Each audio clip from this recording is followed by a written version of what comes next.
Salam sepak bola, salam sehat dan salam sejahtera kepada teman-teman netizen atau warganet yang merupakan viewers, subscribers dan juga supporters dari channel YouTube Bola Bung Binder.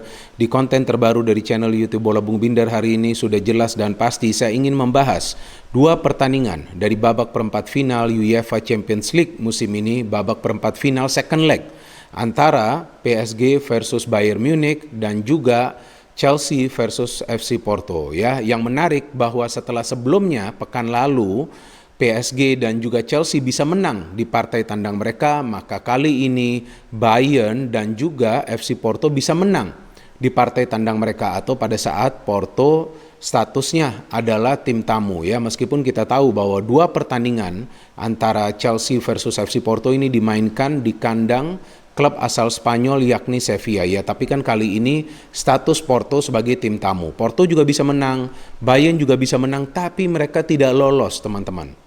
Bayern membutuhkan minimal 2 gol ya, tanpa kemasukan gol untuk lolos ke fase selanjutnya.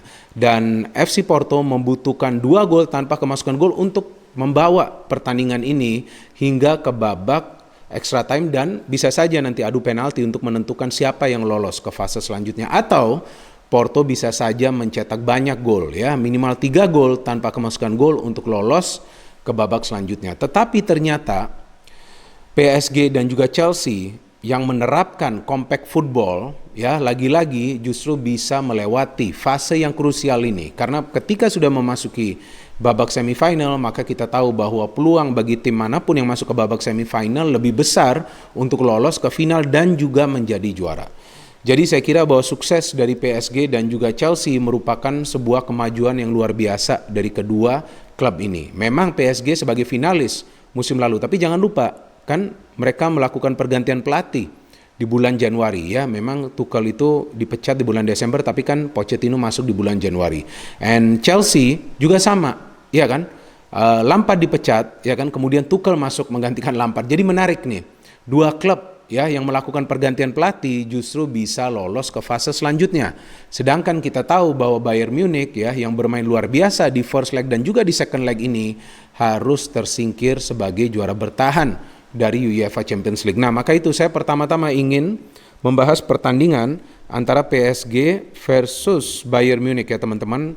Saya ingin membahas sedikit saja nih line up ya. Line up dari PSG kali ini lagi-lagi mereka tidak bisa menurunkan beberapa pemain andalan mereka ya. Icardi kita tahu masih cedera, kemudian Marquinhos juga tidak bisa bermain. Kita tahu Marquinhos diandalkan di lini pertahanan dari PSG, and Verratti sebetulnya sudah ada di bangku cadangan, tapi Verratti sudah mendapatkan kartu kuning ya. Jadi Verratti ini disimpan agar dia tidak nanti main dan kemudian mendapatkan kartu kuning kedua yang bisa saja nanti dia absen di babak semifinal. Dan kemudian juga kita tahu bahwa Verratti baru saja sembuh kan ya, sebelumnya dia dinyatakan tidak sehat karena terpapar virus ya yang sedang mewabah itu. And from Bayern Munich ya, mereka juga banyak pemain-pemain mereka nih yang tidak bisa bermain seperti Goretzka, Sule ya, bahkan Roca ini salah satu pemain yang diandalkan juga. Coman saya kira tidak 100% fit, Hernandez juga saya kira tidak 100% fit, tapi mereka dimainkan.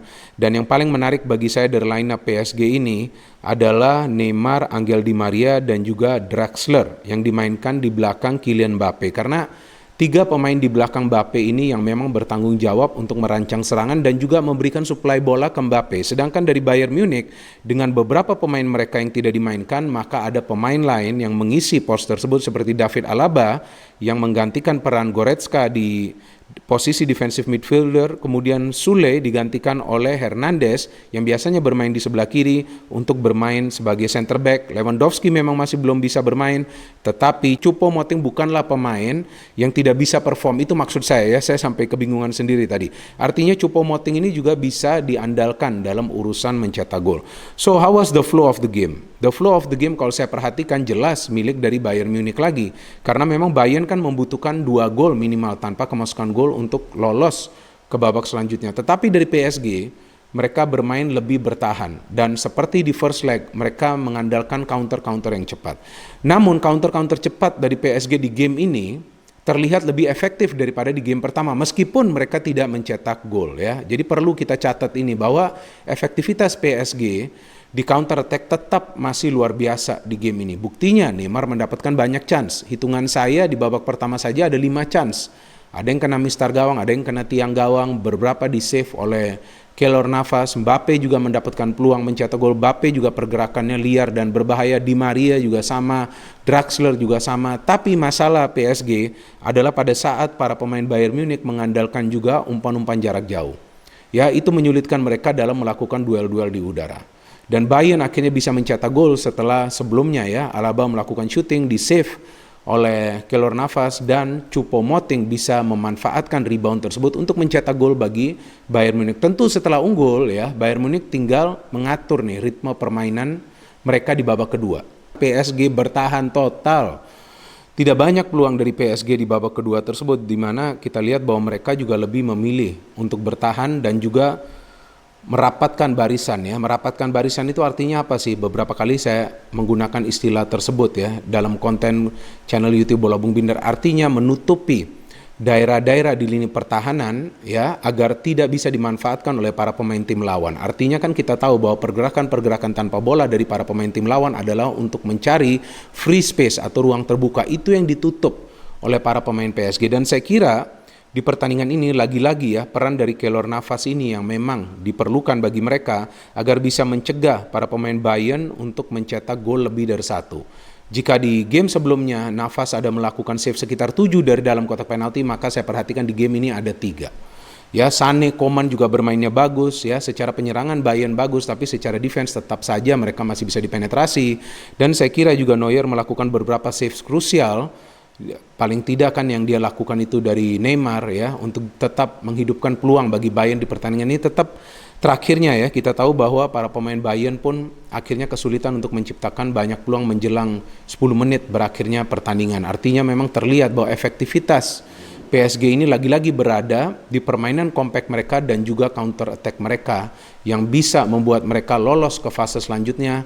Dan kita juga bisa perhatikan bagaimana Pochettino mengandalkan pemain-pemain yang punya karakter keras ya untuk bisa mengawal lini pertahanan dan juga lini tengahnya, dan terlihat dia tidak menggantikan pemain di lini pertahanan atau lini tengah defensive midfield kecuali ada yang cedera seperti Diallo yang tampaknya ya sedikit mengalami masalah sehingga yang masuk adalah Bakker ya. Jadi well done bagi PSG, mereka menyingkirkan Bayern Munich dan sekaligus ya menyelesaikan misi balas dendam mereka karena kan di final musim lalu PSG kalah lawan Bayern dengan skor 1-0. So, kita tunggu saja nanti bagaimana pertandingan-pertandingan selanjutnya dari PSG ya teman-teman di UEFA Champions League. Tapi sekarang saya ingin membahas pertandingan antara Chelsea versus FC Porto. Kita tahu bahwa Chelsea baru saja menang di Liga.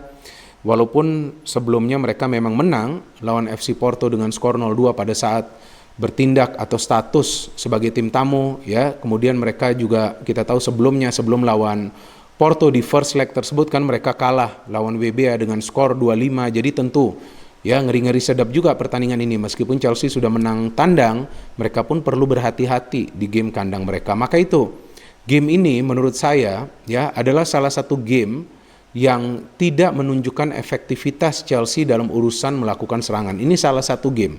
Ada beberapa pertandingan lainnya juga di mana Tuchel menerapkan taktik yang ekstra defensif untuk mencegah para pemain tim lawan mencetak gol. Salah satunya adalah di first leg lawan Porto kan, Chelsea benar-benar konsentrasi di pertahanan. Ya, mereka membangun serangan dari counter attack dan mereka berhasil mencetak 2 gol. Mereka menciptakan tambahan 1 peluang lagi. Porto keluar menyerang tapi mereka terkena berkali-kali counter attack dari Chelsea. Sekarang kita bahas dulu line up ya. Line up dari Chelsea tidak banyak perubahan. Yang saya catat nih 3 perubahan. Thiago Silva masuk dari leg pertama. Thiago Silva masuk menggantikan Christensen. Pulisic masuk menggantikan Werner. Kemudian Kante masuk menggantikan Kovacic yang memang tidak bisa bermain di pertandingan ini. And from Porto kita tahu bahwa pemain mereka yang absen di leg pertama tersebut sudah bisa kembali bermain ya di pertandingan ini, yakni Taremi, tapi dia tidak dimainkan dari awal. And then kita lihat di depan mereka mengandalkan Otavio, Marega, Jesus Corona, Uribe, Grulic, Oliveira, Sanusi, Pepe, pemain veteran Bemba, Manafa, Marchesin dari Chelsea ya. Tetap kita lihat mereka mengandalkan duet Jorginho dan juga Kante di lini tengah karena dua-dua pemain ini punya kemampuan merebut bola yang bagus. Dan Pulisic, Mason Mount bersama dengan Kai Havertz bermain di depan. Lagi-lagi Lampard tidak memilih menurunkan striker murni atau natural striker di line up dan Giroud main menjelang pertandingan berakhir ya. Saya kira sudah masuk injury time. Jadi memang secara permainan Chelsea lagi-lagi fokus di lini pertahanan, dan saya kira ya sekarang Tuchel mulai merubah taktik dari Chelsea, tidak hanya mengandalkan ball possession dan menyerang setelah Chelsea kalah lawan WBA dengan skor 2-5 tersebut. Jadi kekalahan lawan WBA itu memberikan pelajaran bagi Thomas Tuchel bahwa mengandalkan ball possession dan juga menyerang bisa berbahaya ya jika lini pertahanan ini kehilangan fokus dan juga ritme dalam mengawal pergerakan para pemain dari tim lawan, karena kita tahu ritme permainan itu sangat penting untuk dipelihara oleh sebuah tim yang sedang menjalani sebuah pertandingan keras, ketat dengan jadwal yang ekstra padat. So how did Chelsea win this game? Pertama, kita bisa melihat kedisiplinan dari para pemain Chelsea. Mereka betul-betul mengawal pergerakan para pemain Porto saat para pemain Porto mulai memasuki lini tengah dari Chelsea. Ya, kedua itu adalah apa? Yaitu permainan keras dari para pemain Chelsea tanpa melakukan pelanggaran yang bersifat kasar. Itu sangat penting. Kenapa mereka perlu bermain keras? Kenapa para pemain Chelsea perlu bermain keras? Karena Porto ini mengandalkan physical and fast passing game ya. Jadi bermain physical ya, selalu melakukan challenge dengan para pemain tim lawan. Selalu memberikan interchange passing yang cepat. Jadi jika pergerakannya ini tidak bisa dikawal dengan disiplin ya, para pemain Chelsea juga tidak bisa mengimbangi physical play dari para pemain Porto, maka Chelsea tentu akan kesulitan. Itu yang membuat Juventus kesulitan, apalagi kita tahu Juve memang sudah punya masalah di lini pertahanan mereka. Chelsea pun sebetulnya punya masalah, tapi bisa Tuchel tutupi dengan kinerja para pemain di tengah. Jadi memang kinerja para pemain di tengah ini sangat dibutuhkan. Jika teman-teman cermati bahwa Kante dan juga Jorginho banyak memenangi duel di lini tengah, dan itu merupakan kekuatan dari Chelsea sejak Tuchel melatih Chelsea, bahwa dia membuat lini tengah ini super solid dan bekerja keras dalam setiap pertandingan. Maka itu sekarang dia mulai memilih untuk tidak memainkan striker murni dan memainkan pemain-pemain yang sebelumnya bisa bermain di lini tengah atau juga sesekali bermain sebagai perancang serangan seperti Mount, Pulisic dan juga Havertz. Dan disitulah kita melihat efektivitas dari Chelsea, meskipun babak pertama saya kira boring karena tidak ada peluang yang berbahaya dari kedua tim. Ya, karena kepentingan dari Chelsea ini untuk menjaga keunggulan mereka dari leg pertama. Kan ini mainnya di netral lagi, bukan di kandang Chelsea. Jadi jika Chelsea juga all out, berbahaya. Ya, artinya mereka juga belajar dari kekalahan lawan WBA itu kan, pada saat memang Chelsea dibantai dengan skor 2-5. Bahwa hanya bermain menyerang, ya, mengandalkan ball possession, tapi tidak disiplin untuk mengawal pergerakan dari para pemain, ya tentu itu akan membuat mereka kesulitan menghadapi gerakan-gerakan cepat para pemain dari tim lawan yang memang sukses dilakukan oleh para pemain WBA. Palace coba untuk melakukan itu, tapi memang Chelsea, kekompakan para pemain mereka di lini depan baik ya, sehingga mereka bisa mencetak banyak gol lawan Palace, dan saya kira Havertz adalah pemain yang penting ya pada pertandingan tersebut saat Chelsea bisa membantai Palace dengan skor 1-4. So coming back into this game, saya kira memang Porto mulai kesulitan nih untuk melewati pertahanan dari Chelsea. Maka itu mereka akhirnya memainkan Taremi di menit ke-63 menggantikan Grujic ya kan. Nah, kita tahu Grujic ya adalah pemain yang biasa mengandalkan staying power di lini tengah, artinya memang Porto mengincar gol. Memang Porto hampir sih mencetak gol ya. Kita lihat pada saat itu ada salah passing kan dari Mendy, yang Jesus Corona coba shooting tapi ada Silva ya mengganggu fokus dari Jesus Corona. Tapi selain itu saya tidak melihat ada peluang yang berbahaya dari Porto. Jadi memang Chelsea lebih efektif dalam urusan bertahan dan juga untuk mengendalikan gerakan-gerakan dari para pemain Porto yang kita tahu juga mengandalkan skill individu dari para pemainnya. Jadi saya kira kunci kemenangan ya dari Chelsea untuk melaju ke fase semifinal walaupun mereka kalah di second leg ini adalah disiplin dalam urusan bertahan. Same as the first leg, juga mereka disiplin dalam urusan bertahan, mereka bisa mencetak gol. Oke, in this game memang mereka tidak perlu mencetak gol karena 0-0 pun mereka lolos, 0-1 pun mereka kalah, dan betul mereka kalah 0-1. Gol dicetak oleh Taremi di masa injury time. What a goal, what a goal, what a good goal, ya kan, tendangan bicycle kick mirip seperti yang Giroud cetak pada saat lawan Atletico Madrid. Dan well done Chelsea, sudah bisa lolos ke babak semifinal. Kita tunggu saja nanti bagaimana sisa ya pertandingan bagi Chelsea di Premier League dan juga di UEFA Champions League. Tapi paling tidak Tuchel sudah bisa membuktikan bahwa pertahanan yang kuat menjadi kunci kemenangan bagi Chelsea dalam 3 pertandingan terakhir mereka.